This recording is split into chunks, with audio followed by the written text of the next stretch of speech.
The gas station was quiet, tucked along a sleepy highway, where the only sounds were the hum of cars pulling in and the occasional chirp of birds. A policewoman stood near her cruiser, refueling, her calm demeanor blending perfectly with the peaceful setting. Dressed in her uniform, she appeared unassuming, just another officer doing her job. But her eyes, sharp and steady, hinted at a deeper story, one she didn't advertise. As the minutes passed, the quiet was interrupted by the rumble of engines. A group of bikers roared into the station, their laughter and banter growing louder as they parked near her. The leader, cocky and confident, decided to poke fun at the lone officer, testing her patience with sly remarks and jokes. What they didn't know was that this wasn't just any policewoman. Beneath the uniform was a battle-hardened combat veteran with years of military training and a spine of steel. The bikers were about to learn an unforgettable lesson, but not in the way they expected. The leader of the group sauntered over to the officer, a smirk plastered across his face. His friends hung back, watching, chuckling among themselves. He made a few light-hearted jabs about how a quiet gas station was no place for someone in uniform. The officer didn't flinch, her expression calm but unreadable. She simply nodded, acknowledging his comments without giving much away. The bikers clearly thought they were in control of the moment. They were loud and brash, their confidence filling the small gas station like the roar of their engines. One of them leaned against his bike, grinning as he called out, "What's the toughest thing you've done, officer?" "Write a parking ticket." Still, she didn't react the way they expected. Instead, her calm gaze stayed fixed on the leader, and something about the steadiness in her eyes seemed to make him hesitate, if only for a split second. What none of them realized was that this quiet woman had faced dangers far beyond anything they could imagine. The leader tilted his head as though trying to size her up. He stepped closer, his voice a mix of challenge and mockery. "You don't look like you've seen much action," he said, his words drawing laughter from the group behind him. But the policewoman didn't bite. Her calm silence seemed to unnerve him more than any sharp reply ever could. As the group's laughter echoed across the gas station, a truck driver filling his tank nearby watched the exchange with growing curiosity. He'd noticed something about the officer earlier. Her stance, the way she carried herself. There was a quiet authority there, one that didn't need loud words or flashy gestures. The officer finally spoke, her voice steady and low. "You sure you want to go down this road?" she asked, her tone not threatening but measured, almost as if she were offering him a way out. The leader smirked, brushing off her question. But his bravado was beginning to crack, and his friends started to sense it too. The tension in the air was undeniable, the kind that made everyone wonder what might happen next.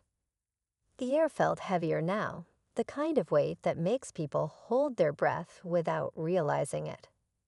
The leader of the bikers, still trying to keep control of the situation, crossed his arms and leaned in slightly, as if to intimidate her. "I think I'll take my chances," he said with a smug grin, his words dripping with overconfidence.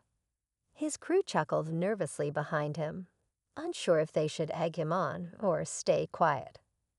The policewoman stood her ground, her calm demeanor unshaken. But there was something different about her now. Her posture had shifted ever so slightly, her eyes sharper, more focused. She wasn't just standing there anymore. She was assessing, calculating, and for the first time, the leader seemed to notice. The truck driver, still watching from the side, muttered to himself, "They don't know what they're messing with." He could see it clearly now, the way her hand rested near her belt, the subtle tension in her frame. She was prepared, and not just for a petty argument. The biker's laughter faded as the officer took a single step forward. The sound of her boots against the pavement was louder than it should have been, cutting through the uneasy silence like a warning. The leader hesitated, his confidence wavering just enough to make him glance back at his friends. "You think this is a joke," she said quietly, her voice carrying an authority that froze everyone in place. The tension was unbearable now, like the moment before a storm breaks. And yet she hadn't made a single aggressive move. But in that stillness, it became clear.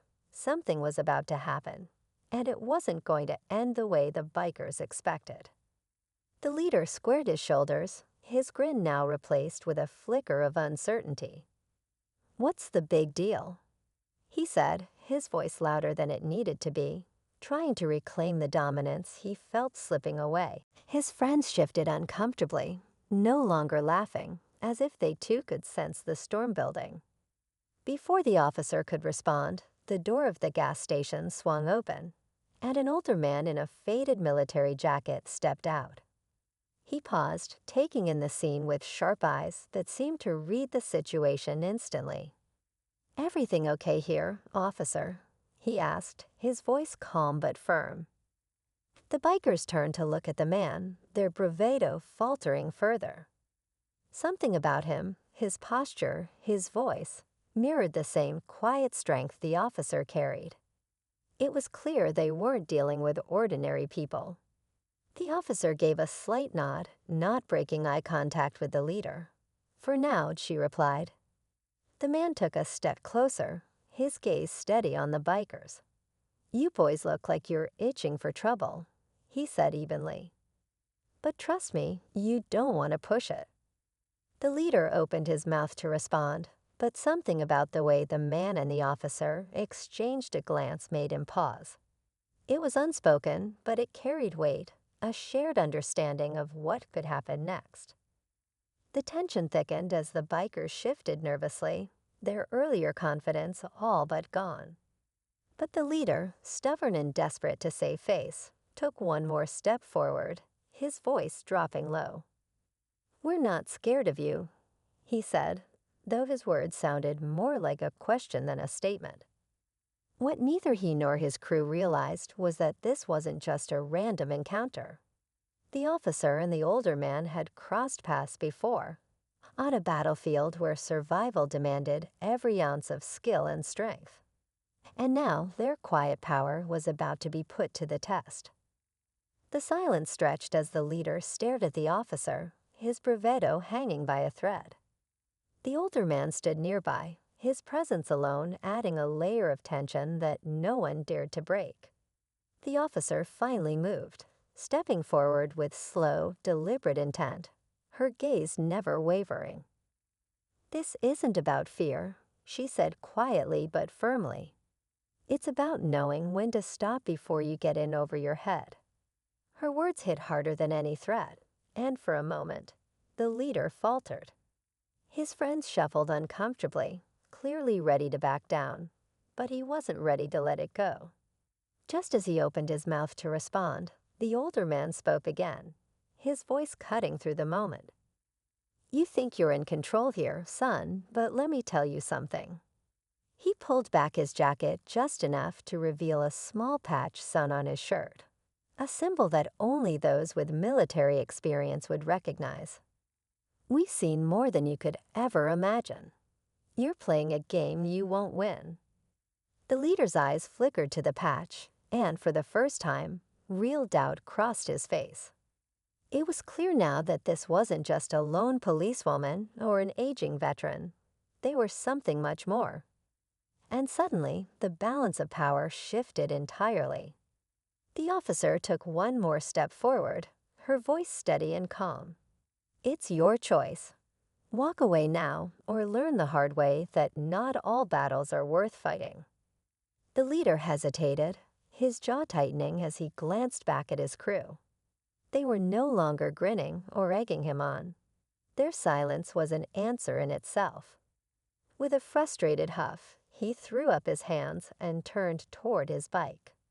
"Let's go," he muttered, trying to mask his retreat as a decision made on his own terms. As the roar of their engines faded into the distance, the officer turned to the older man with a small nod of gratitude. He smiled knowingly. "You handled it," he said, tipping his head slightly. But just as the tension seemed to dissipate, the station attendant hurried over, his face pale. "You might want to check the pump's security cameras," he said, his voice shaking. "I think one of them planted something near your car before they left." The officer's calm expression shifted ever so slightly as she moved toward her cruiser, her senses on high alert. It wasn't over yet. The officer quickly scanned the area around her cruiser, her sharp eyes catching a small object tucked near one of the tires. She crouched down carefully, her years of training kicking in. It was a harmless prank, a cheap device meant to make noise, but nothing more. She let out a quiet sigh of relief, but remained focused. She stood and looked back toward the older man, who was watching from a distance, his expression calm but curious. "False alarm," she said, holding up the device. "Just a little scare tactic." He nodded knowingly. "Kids trying to act tougher than they are. You handled it right." The station returned to its quiet normalcy, the tension fully dissipated. The officer thanked the attendant for his sharp eye and the older man for his steady presence. As she got into her cruiser, she glanced toward the empty highway, where the bikers had disappeared. "Not every battle needs to be fought," she said quietly to herself, a small smile crossing her face. And with that, she drove off, leaving the lesson in the air for those who were paying attention.